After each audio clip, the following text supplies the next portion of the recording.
Rani grew up in the colorful city of Jaipur, where the streets buzzed with life. Her home was a grand palace filled with marble, gold, and beautiful carvings. But for Rani, it felt like a cage. She was a princess, and her life was full of rules. While other children played outside, she spent her days learning how to be a proper queen. One day, when she was 8, Rani sneaked out to the palace gardens. She climbed a tree and saw the city beyond the walls. People laughed, vendors sold their goods, and camels walked down dusty roads. It was so different from her quiet palace life.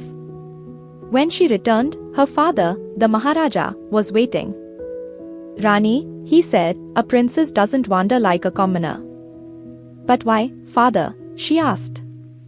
"I want to see the world."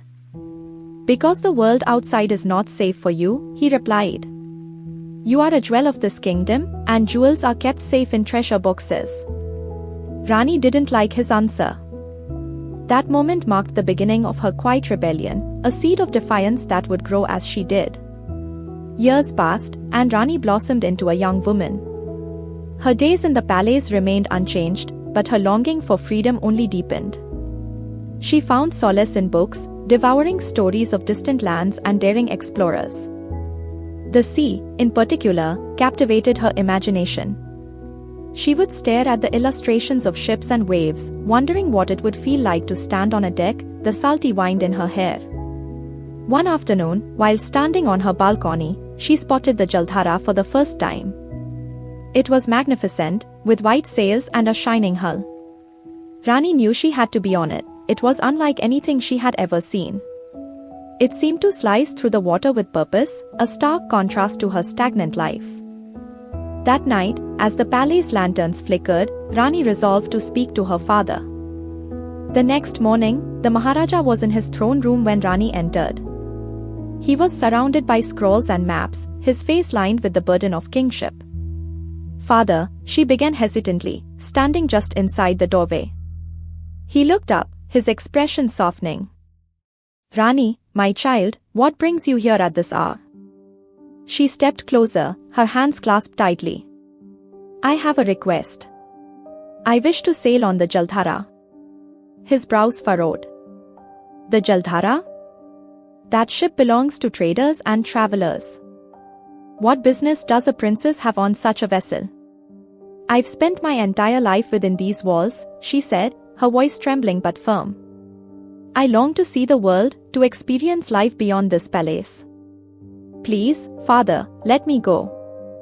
The Maharaja sighed, setting down the scroll he had been studying. "Rani, the sea is not the fairy tale you imagine.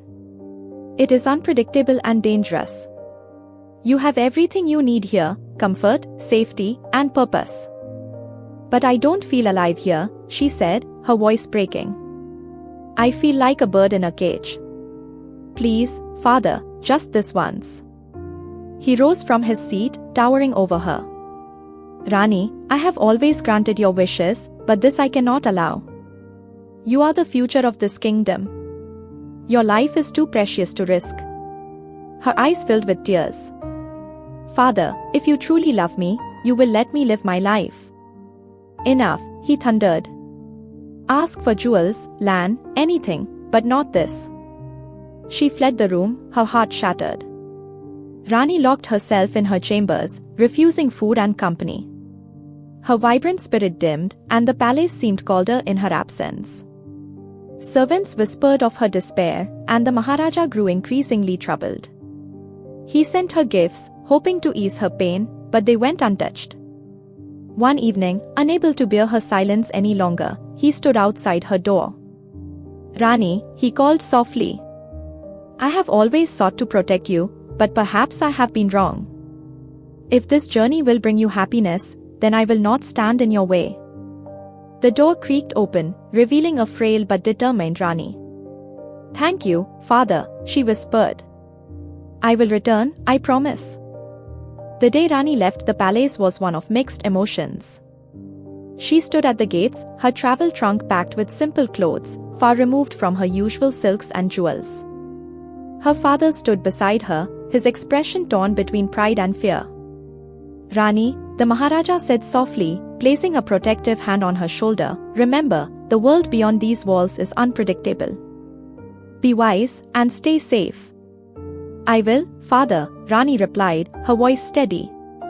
"Thank you for trusting me."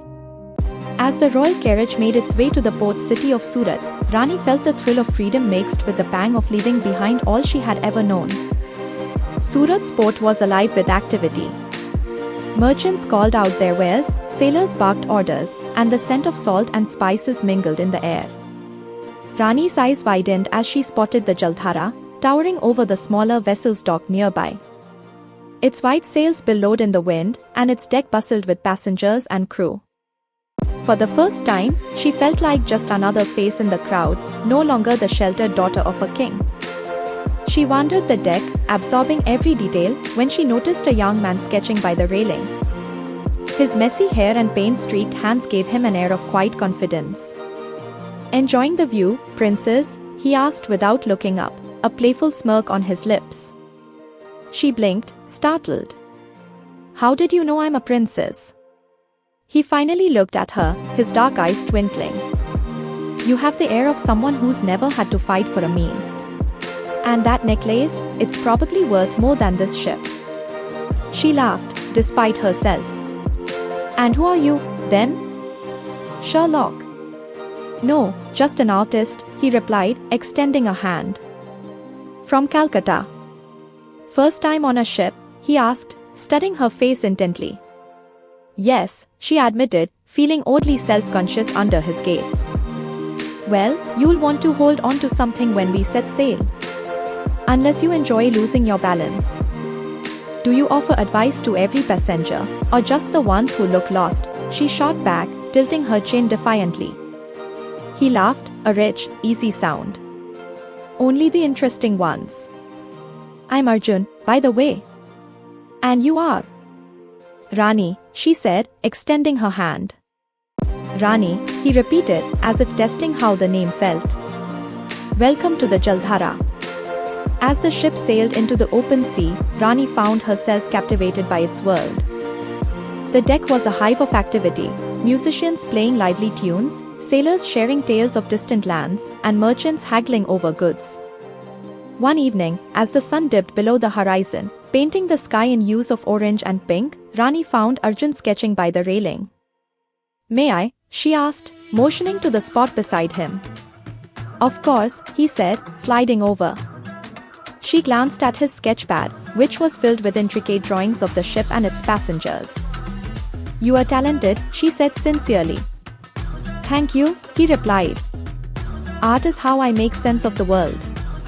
"And what do you see when you look at me?" she teased. He grinned. "A woman searching for something. Freedom, maybe?" Her smile faltered. "It's in your eyes," he said softly. "The same look I see when I look in the mirror." From that moment, their bond deepened. They spent hours talking about their dreams, fears, and the lives they had left behind. For the first time, Rani felt truly seen. Over the next few days, Rani and Arjun became unlikely companions.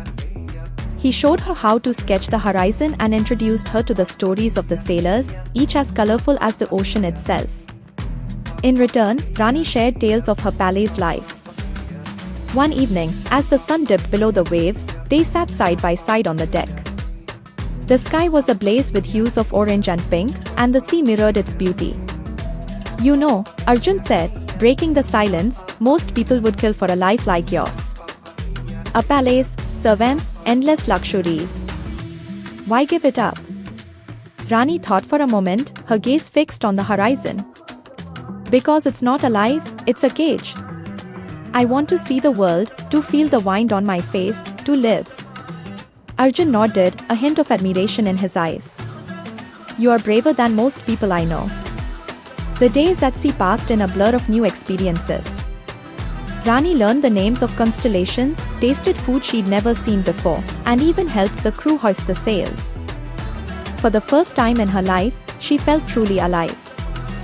The Jaldhara had been sailing smoothly for weeks, cutting through calm waters and painting vivid sunsets across the horizon. But the serenity was shattered one night as dark clouds gathered, and the sea turned restless. The storm came without warning. One moment, the sea was calm, the next, it was a raging monster. Waves crashed against the ship with ferocity, and the once vibrant deck descended into chaos. "Rani!" Arjun shouted, fighting his way through the throng of panicked passengers. "I'm here," she cried, clutching the mast as the ship lurched violently.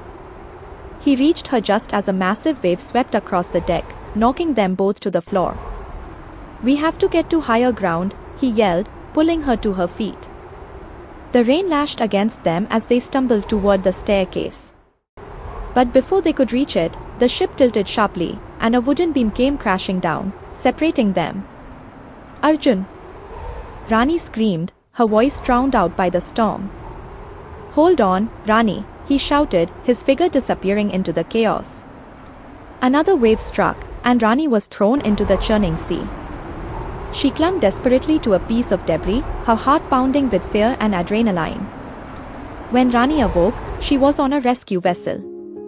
Her body ached, her throat was dry, and her heart was heavy with dread. "Where is Arjun?" she croaked, her voice barely audible. The rescuers exchanged uneasy glances. We didn't find anyone else," one of them said. Rani's world shattered.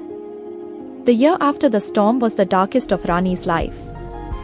Back in Jaipur, her once bright world seemed grey and hollow. She spent her days in her chambers, staring out of the window at the horizon, longing for the sea that had both given and taken so much from her. Her father grew increasingly worried. One evening, as the palace garden shimmered under the moonlight, he approached her.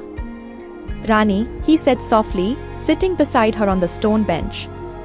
"You have always been strong, stronger than you even realize. I lost you once to the storm, I cannot lose you again to despair." Rani turned to him, her eyes hollow. "How can I heal, father, when the sea swallowed the one person who understood me? I see him in every wave, in every gust of wind. It's as though part of me drowned with him." The Maharaja sighed, taking her hands in his. "Perhaps the sea did take him, but it also gave you something: courage, love, and purpose. Let that purpose guide you, my daughter. Honor his memory not by mourning, but by living." His words planted a fragile seed of determination in Rani. Over the next few months, she began to channel her pain into action. She poured herself into establishing the Samudra Samrakshak Foundation, meeting with survivors of shipwrecks and families who had lost loved ones at sea. One day, while visiting a coastal village, Rani listened to the story of a young widow whose husband had died in a shipwreck. "I thought my life was over," the woman said, her voice breaking. "But your foundation gave me hope. Thank you, Princess Rani, for helping us find light in the darkness." Rani's heart swelled with emotion. She realized that through her work, she could keep Arjun's spirit alive. Each life she touched, each survivor she helped, was a tribute to the love they had shared. One fateful day, a young girl arrived at the foundation with her father. The girl, shy but curious, tugged at Rani's sleeve. "Princess," she said hesitantly, "my father told me about a man he saved from the sea. He said the man couldn't speak but had kind eyes. Do you think it could be someone you know?" Rani's breath caught. "What did this man look like?" she asked, her voice trembling. The girl's description, his build, his dark hair, the scar above his left eyebrow, matched Arjun perfectly. "Where did your father find him?" Rani demanded, her heart racing. "In the southern seas," the girl replied. "On a small island. He stayed with us for a while, but one day he just left. My father thought he wanted to be alone." That night, Rani couldn't sleep. A spark of hope, fragile yet fierce, had been ignited. Could Arjun have survived? Could he still be out there? The search for Arjun became Rani's new mission. She traveled to coastal towns, interviewed sailors, and scoured maritime archives for clues. Weeks turned into months, and just when hope seemed to waver, a fisherman shared a promising lead. "There's an island far south," he said. "Hardly anyone goes there. But a year ago, I saw a man there, alone. He looked like he didn't belong. Rani wasted no time. She chartered a small vessel and set sail, the familiar rhythm of the sea stirring both excitement and great fear. Since her last experience, she hasn't been on the sea. When they arrived, the island was quiet and wild, untouched by civilization. As she stepped onto the shore, she called out, her voice carrying over the waves. Arjun! It's me, Rani! Are you here? For hours, she searched, her heart sinking with every empty stretch of beach. Just as the sun began to set, she saw a hut, a figure standing in it. He was thinner, his hair long and unkempt, but his eyes, those eyes that had always sparkled with life, were unmistakable. Rani, he whispered, as if afraid she was a mirage. It's me, she said, tears streaming down her face. She ran to him, and he caught her in a trembling embrace. I thought I'd never see you again, Arjun choked out, his voice raw with emotion. And I thought I'd lost you forever, Rani replied, holding him tighter. They spent the night talking by a small fire on the beach. Arjun shared his story, how he had survived the storm, clung to a piece of wreckage, and washed up on the island. I thought I would die here, he admitted. But something kept me going. The thought of you. Convincing Arjun to leave the island wasn't easy. This place has been my prison and my refuge, he said. I'm not sure I belong in the world anymore. You belong with me, Rani said firmly, taking his hands in hers. Together, we'll face whatever comes. They returned to Jaipur to a mixture of awe and disbelief. Rani, once the sheltered princess, had become a symbol of resilience. Arjun, though scarred by his ordeal, found solace in her love. Life wasn't easy at Jaipur. Arjun struggled with nightmares of the storm and the isolation he had endured. He wanted to run away most of the time, but with Rani's support, he began to heal. I thought I'd lost my ability to create, he confessed one evening as they sat in the palace garden. But now, I feel it returning, thanks to you. Then paint, Rani said, her voice filled with encouragement. Paint the stories of the sea, of survival, of hope. And he did. Arjun's art, vivid and haunting, became a voice for the voiceless. His exhibitions raised awareness and funds for the Samudra Samrakshak, which flourished under their guidance. Rani and Arjun's love story became legendary, inspiring people across India and beyond. Together, they built a life of purpose, transforming their pain into a beacon of hope for others. Their foundation became a sanctuary for survivors, offering not just aid but a sense of belonging. Rani, with her grace and grit, and Arjun, with his art and compassion, were its heart and soul.